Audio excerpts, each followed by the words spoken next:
Durant le fameux ordre 66, le Seigneur Vador fit bon nombre de victimes parmi les Jedi. Il fut cependant accompagné par un groupe de soldats clones appelé la 501e Légion. C'est ce que nous allons voir dans cette nouvelle anecdote.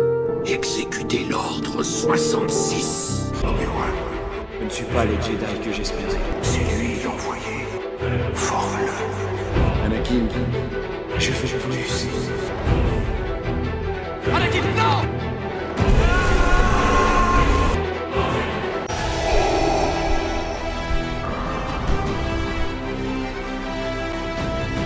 La 501e Légion était une division militaire de soldats clones d'élite durant la guerre des clones.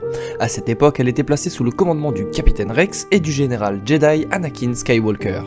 Dès le début de ce terrible conflit, la 501e participa à de nombreux affrontements face aux forces séparatistes.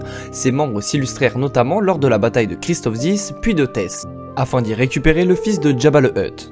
Un an après le conflit, la 501e fut de nouveau déployée sur Geonosis pour reprendre le contrôle de la planète. La forte résistance des autochtones enraya l'attaque aérienne et les soldats durent atterrir en catastrophe. Anakin, Ahsoka et Rex furent alors obligés de détruire la barrière de l'Est pour retrouver le 212e bataillon d'attaque de Obi-Wan Kenobi et les hommes de Ki-Adi-Mundi. À la fin de la guerre, la 501e est menée sur Yarbana par Anakin Skywalker. Grâce à l'intervention ingénieuse du général, la bataille se solde sur une défaite séparatiste. Par la suite, Anakin et la 501e sont rapatriés afin d'assurer le sauvetage du chancelier Palpatine sur Coruscant. Après quoi, une partie de la 501e Légion, appelée la 332e Compagnie, est confiée à Rex ainsi qu'à l'ancienne padawan d'Anakin, Ahsoka Tano, afin d'arrêter le Seigneur Sith Dark Maul sur Mandalore. Après cela, Palpatine se révéla finalement être Dark Sidious, l'homme maléfique qui tirait les ficelles de la guerre. Il parvint à faire chuter Anakin Skywalker du côté obscur de la Force et en fit son disciple. C'est alors que l'Empire Galactique est proclamé et la 501e Légion devient le premier cadeau de l'Empereur à son nouvel apprenti Dark Vador.